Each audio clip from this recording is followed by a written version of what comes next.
ఉదయ్ కిరణ్ ఎలా ఉండేవారు మ్యామ్ మీతో? ఎప్పుడైనా మీరు ఊహించారా ఈ అబ్బాయి ఇలా చేస్తాడు అని, సూసైడ్ చేసుకుంటాడు? ఎందుకు అంత ఫ్రస్ట్రేషన్కి వెళ్ళాడు అన్నది అబ్బాయి మనసంతా నువ్వే అప్పటి నుంచి బయటపడ్డావు. చాలా క్వైట్గా ఉంటాడు, చాలా ఎమోషనల్గా ఉండేవాడు పిల్లోడు. ఓకే. వాళ్ళ మదర్ కూడా అంతే. మనీ పక్కన పెట్టేయండి, వాళ్ళ మదర్ కూడా ఎలాగంటే మన ఫ్యామిలీలో మనం ఒక క్లోజ్ రిలేషన్షిప్ ఉంటే ఎలా మాట్లాడుకుంటామో అలా మాట్లాడుకునేవాళ్ళు. ఉదయ్ కిరణ్ డెత్ న్యూస్ మీరు ఒక సినిమా షూటింగ్లో ఉన్నప్పుడు తెలిసిందంట కదా? నాకు తెలియదు అది ఉదయ్ కిరణ్ చనిపోయాడు అనేది. మార్నింగ్ ఒక లైలా కోసం షూటింగ్ బయలుదేరుతున్నాం. నా హేటర్స్కి వాళ్ళకి తెలుసో ఏమో నాకు తెలియదు. నేను వెళ్ళిపోయి కార్లో వెళ్ళిన తర్వాత, అక్కడికి వెళ్ళిన తర్వాత మనం శంషాబాద్ దగ్గర ఒక హౌస్లో షూటింగ్. నాగార్జున గారు ఫోన్ చేసి వాళ్ళ మేనేజర్ ప్రసాద్కి ఫోన్ చేసి, సుధాని అక్కడ పంపించకండి అసోసియేషన్ దగ్గరికి, మా అసోసియేషన్ బాడీ వస్తే ఉదయ్ కిరణ్ చనిపోయాడని చెప్పకండి అని. ఎందుకో మాటల్లో వీళ్ళు చెప్పేశారు టెక్నీషియన్స్ వాళ్ళు, ఉదయ్ కిరణ్ చనిపోయాడమ్మా, ఇలా సూసైడ్ చేసుకున్నాడట, బాడీ అక్కడ అవుతాయి. చచ్చా అలాంటి ఏ పిరికోడు కాదు అది చేసుకోవడానికి అన్న. నమ్మల. తర్వాత నా హైటర్స్ చెప్పాడు, అమ్మ నిజమా ఇలా అయిపోయాడు. నేను వెళ్తానంటే మొండిపడ్డారు వాళ్ళు, పంపించలేదు. తట్టుకోలేను నేను అది చూసి. నా కొడుకులాగానే ఉండేవాడు అలాగే. తర్వాత ఈవినింగ్ ప్యాకప్ అయిన తర్వాత అట్నుంచే కదా ఫిలిం నగర్ నుంచి వస్తున్నాం. ఆ కండలెన్స్ మీటింగ్కి వెళ్తే నేను వేరేం అడగల. ఎందుకురా చావాలి అనుకున్నావు అన్న. ఎందుకు అని అడిగితే చావు అనేది వెనక్కి వెళ్ళిపోయి ఉండేది కదా.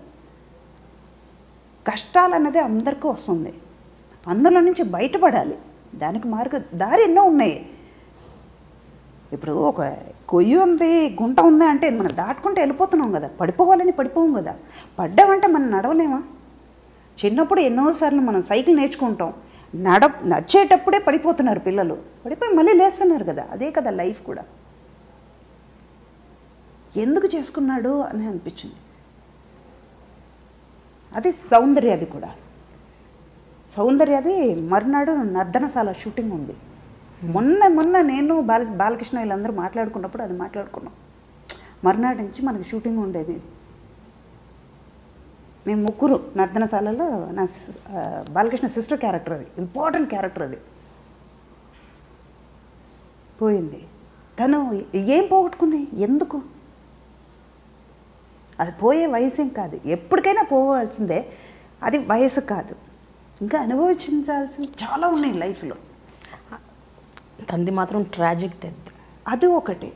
తర్వాత శ్రీహరిను ఉదయ్ కిరణ్ చనిపోయిన తర్వాత కూడా నాకు బయటకు పడ్డానికి, అది రికవర్ అవ్వడానికి 1 వీక్ పట్టింది.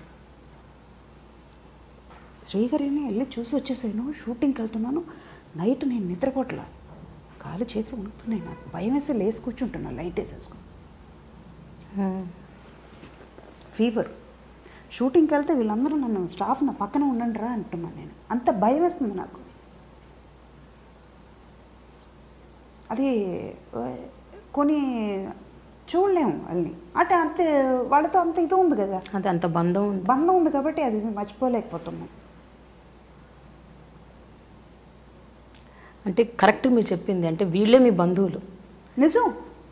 వీళ్ళతో పాటు ఉండి వాళ్ళతో తిరిగి, వాళ్ళతో వర్క్ చేసి, వాళ్ళతో మాట్లాడి, వాళ్ళతోనే మీరు మమేకం అయిపోయారు. ఆ బంధం అంత గట్టిది కాబట్టి ఇవాళ మీరు ఇంత కన్నీళ్ళు పెట్టుకుంటున్నారు. అంటే మీ మదర్ గురించి చెప్పినప్పుడు కూడా మీకు కన్నీళ్ళు ఇలా ధారగా రాలేదు. మీరు బాలచందర్ గారి గురించి చెప్తున్నప్పుడు, ఉదయ్ కిరణ్ గురించి చెప్తున్నప్పుడు యూ బికమ్ మోర్ ఇమోషనల్. అంటే తల్లి మీకు జన్మనిచ్చి ఉండొచ్చు, బట్ వీళ్ళందరూ మీకు దే వాక్డ్ విత్ యూ. ప్రతి అడుగులో వాళ్ళు ఉన్నారు. మా మదర్ కంటే నాకు వీళ్ళతో ఎక్కువ టైం స్పెండ్ చేశాను నేను. నా కూతురు చిన్నప్పుడు 5 years హోలీ పిక్చర్కి నేను కేరళకి వెళ్తే ఉదయ్ కిరణ్ నా కూతురు ఆడుకునేవాళ్ళు అన్న చెల్లెలని. వాడి హీరో, ఎవరో ఆ క్యారెక్టర్ ఆర్టిస్ట్ వాళ్ళ కూతురు, వాళ్ళతో ఎందుకు అని వాడు అనుకోలే. అక్కడ రూమ్కి వచ్చి పక్కన రూమ్ అయినా కూడా, మమ్మీ నేను చెల్లిని తీసుకెళ్తా అని తీసుకుని వెళ్ళి కింద కూర్చోబెట్టుకుని ఆడుకునేవాడు. తనకి ఏమన్నా చాక్లెట్ కావాలంటే ముందు ఉదయ్ అన్న నాకు 1 రూపీ ఇవ్వు అని ఉదయ్ కిరణ్ రాగానే సెట్కి రాగానే ముందు ఉదయ్ అన్న దగ్గరికి వెళ్తానని ఉండేది. తను ఎంత బాధపడింది. నాకు ఫోన్ చేసి నైట్ చెప్తుంది, అమ్మ ఉదయ్ అన్న చనిపోయాడంట, ఎందుకు సూసైడ్ చేసుకున్నాడమ్మా, మన దగ్గర ఉండుంటే కూడా బాగుండేది కదమ్మా. అది ఒక్కటి కాదు కదా సొల్యూషన్, లైఫ్లో ఎన్నో ఉన్నాయి. మీకు బాధతో పాటు కోపం కూడా వచ్చి ఉంటుంది కదా మ్యామ్ అప్పుడు? ఉదయ్ కొట్టాలనిపించింది ఉదయ్ కిరణ్. అది ఇద్దరు ఒక అమ్మాయి కోసమో లేకపోతే తండ్రి కోసమో లేకపోతే ఈ డబ్బు కోసమో చేసుకుని ఉంటే అది ఫూలిష్నెస్. కాలు చేతిలో నీకు వయసు ఉంది, హీరోగా ఉండు, పిక్చర్స్ రాకపోతే వేరేదైనా ఉద్యోగం చేసుకో, సంపాదించవచ్చు. మాట్లాడే వాళ్ళు మాట్లాడుతూనే ఉంటారు, వాళ్ళకి పని లేదు కాబట్టి మాట్లాడతారు. You just ignore them. వాళ్ళని నెగ్లెక్ట్ చేసి మన దారికి వెళ్ళిపోతే వాళ్ళు మాటలు ఆపుతారు, లేకపోతే తిరిగి కొట్టు.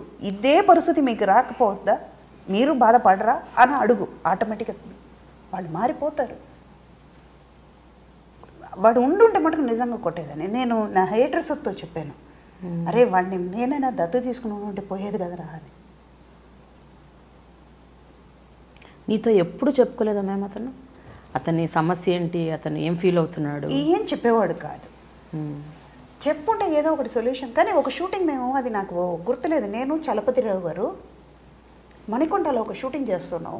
రూమ్కి వచ్చి లిటరల్లీ మేమిద్దరు కూర్చుని ఉంటే ఆ పెళ్ళి ఆగిపోయింది కదా, తర్వాత అది నేను పేరు చెప్పదలుచుకోలేదు. ఆ పెళ్ళి ఆగిన తర్వాత వాళ్ళంతా బాధలో ఉన్నారు, వాడు మదర్ చనిపోయారు, అవన్నీ అదంతా దిగమింగుకుని ఆ పిల్లోడు ఉన్నాడు. వచ్చి మోకాలు ఇలా కట్టుకుని కింద కూర్చుని అమ్మాని పిలవనా అని కట్టుకుని ఏడుస్తున్నాడు వాడు.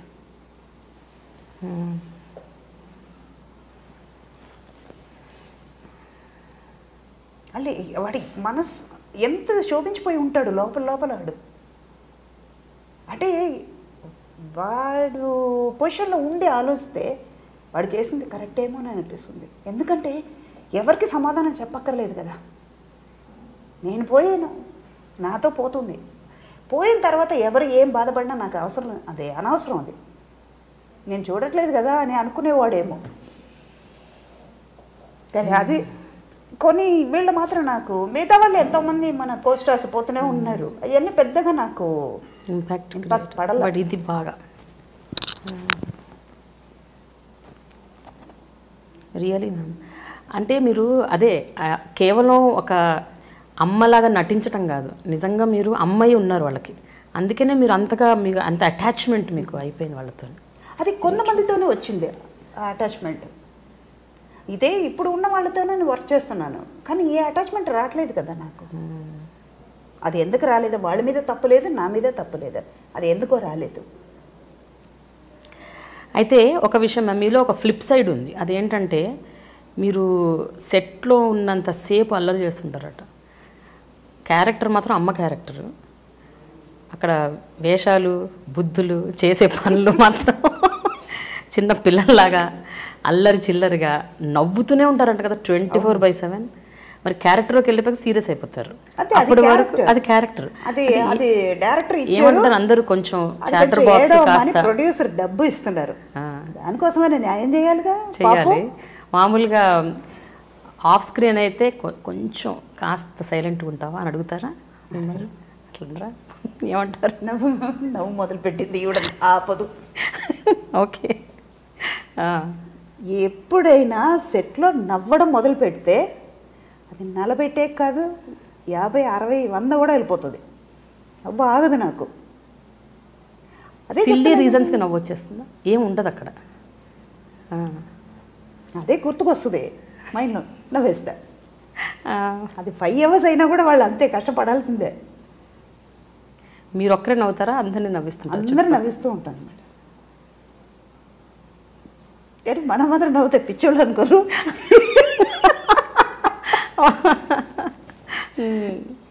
So you are very jolly, totally electrifying, energetic.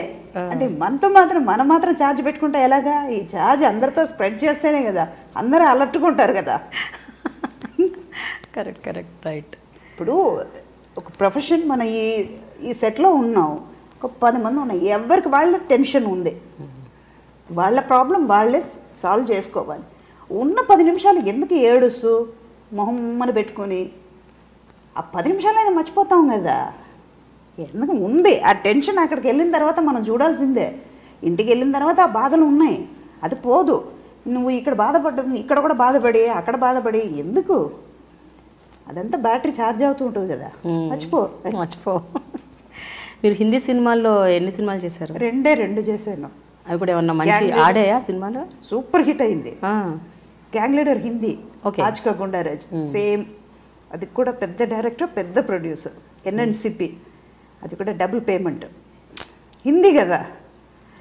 పిన్షెట్టి Ravi Raja గారు సేమ్ క్యారెక్టర్, చిరంజీవి గారు అంటే హీరోయిన్ మారింది, సేమ్ క్యారెక్టరే చేశారు. ఆజ్కా గుండారాజ్ పెద్ద హిట్ అక్కడ. తర్వాత రామ్ గోపాల్ వర్మ గారు ప్రొడ్యూసర్, ఈ నివాస్ డైరెక్షన్లో మణి చేశాం. మణియా? ఓకే.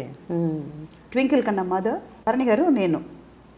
అది ఏంటంటే నాకు తెలుగు ఎప్పుడు ఒకప్పుడు అక్షరం ఒక్క రాదు, అలాగే హిందీ. నేను హిందీ మాట్లాడడం మొదలు పెడితే హిందీ వాళ్ళు వచ్చి దండం పెట్టేది, అమ్మ దయచేసి నువ్వు మాట్లాడుకో అనే హిందీ అది. అందుకే నేను హిందీ నేర్చుకోలే. అక్కడికి వెళ్ళిన తర్వాత అది కూడా ఎలా మార్చారంటే నా వల్ల నేను హిందీ మాట్లాడలేను కానీ తెలుగు మిక్స్డ్గా మాట్లాడుతూ ఉంటాను అనమాట. ఎట్లా చెప్పండి ఒకసారి. సుధాజీ ఆప్కా హాల్ కైసే హై? ఈ మిక్సీ ఖరాబ్ అయిపోయింది, అది చూడు. ఇలా మాట్లాడే హిందీ ఖరాబ్ అన్నది హిందీ, మిక్సీ ఇంగ్లీష్. గబ్బర్ సింగ్లో ఒక కామెడియన్ ఉంటాడు అందులో, మీరు చూసారా గబ్బర్ సింగ్ సినిమా? అందులో జరా నిద్రమే ఆకే అలాగే అదే చెప్తున్నాం కదా. నా డ్రైవర్ ఇంతకీ పాత డ్రైవర్ శంకర్ అని, వాడు వారణాసి. చిన్న ఇన్సిడెంట్, నా హిందీ ఎలా ఉంటుందని దీన్ని బట్టి మీరు అర్థం చేసుకోండి. షూటింగ్ బయలుదేరుతున్నాం, అరే గేట్ నికాల్దరా అన్న. గేట్ నికాల్దో నవ్వుతున్నాడు. ఎందుకురా నవ్వుతున్నామంటే, అమ్మ మధ్యాహ్నం మనం ఇంటికి వచ్చేటప్పుడు గేటు ఉండదు అన్నాడు. ఎందుకురా అని, మీరు నికాల్దో అన్నారు కదమ్మా అన్నాడు. అప్పటి నుంచి మనకి తెలియని భాష, సంబంధం లేని మాటలు వద్దు అని నేను మానేసా. గేట్ నికాల్దో ఏంటి మ్యామ్? మరి మీరు నాకు రాదు కదా, ఏదో మాట్లాడాలని. ఓకే ఓకే, బాగుంది మీ హిందీ. అలా హిందీలో 2, కన్నడ అలాగే ప్రకాష్ రాజ్ చెప్పారు. అది యాక్చువల్గా ఏంటంటే సుమిత్ర గారు చేయాల్సిన క్యారెక్టర్. ఆవిడేమో లాస్ట్ మినిట్లో అడ్వాన్స్ తీసుకుని డేట్స్ కుదరలేదు చేయలేనని చెప్పేశారంట. అడ్వాన్స్ తిరిగి ఇచ్చేశారు. ఇమ్మీడియట్గా ఎవరో ఒక ఆర్టిస్ట్ చేయాలి మదర్ క్యారెక్టర్. రాజ్ కుమార్ సనిల్ రామ్ కుమార్ది తను, అది కూడా మంచి క్యారెక్టర్. అది చేయాలి ఎవరు అంటే వెంటనే ప్రకాష్ రాజ్ నేను చేస్తూ ఉన్నాం. ప్రకాష్ రాజ్ ఆ డైరెక్టర్ ముందు పిక్చర్ చేసినట్టున్నారు. తనకి ఫోన్ చేసి అడిగారంట. నేను తిరుపతిలో షూటింగ్లో ఉన్నా, ఈవీ గారు షూటింగ్లో ఉంటే ప్రకాష్ రాజ్ ఫోన్ చేస్తున్నారు మా హోటల్కి అని మేనేజర్ వచ్చి చెప్పారు అన్నమాట. అప్పుడు ఈ మొబైల్ ఇవన్నీ లేదు కదా, కానీ మొబైల్ లేనప్పుడే సిస్టమేటిక్గా ఉంది. మొబైల్ వచ్చాక అన్ని చిందరవందరగా అన్నీ అయిపోయింది. ఇంట్లో నుంచి బయలుదేరి ఉండం, ఆన్ ద వే అండి ట్రాఫిక్లో ఇరుక్కున్నామండి అని అబద్ధం చెప్పాల్సింది. వీళ్ళే నేర్పిస్తున్నారు, మొబైల్ వాళ్ళే నేర్పిస్తున్నారు. కంపెనీ వాళ్ళు చెప్తే నాకు బిల్లు బిగేస్తారేమో. ఫోన్ చేసి హోటల్కి ఫోన్ చేశారు, మెడ్రాస్ ఫోన్ చేసి ఎక్కడ ఉన్నాను నేను కనుక్కొని వాళ్ళు హోటల్కి ఫోన్ చేసేటప్పుడు మేనేజర్ అక్కడే ఉన్నారు కదా, ఇలాగ పలానా వాళ్ళండి సుధా మేడం ఫోన్ వస్తుందండి అంటే అప్పుడు ప్రకాష్ రాజ్ మాట్లాడితే లేదండి నేను సాయంకాలం ఫోన్ చేపిస్తానండి అని. రాగానే బెంగళూరుకి ఫోన్ చేశాను, చెప్పారు ఇలాగ అని. కన్నడ పిక్చర్ అంటే డేటు 5 days ఇవ్వగలుగుతాను అంతే అని. అలాగే వెళ్ళి ఫస్ట్ పిక్చర్ చేశాను. For more videos and updates subscribe iDream. Good luck.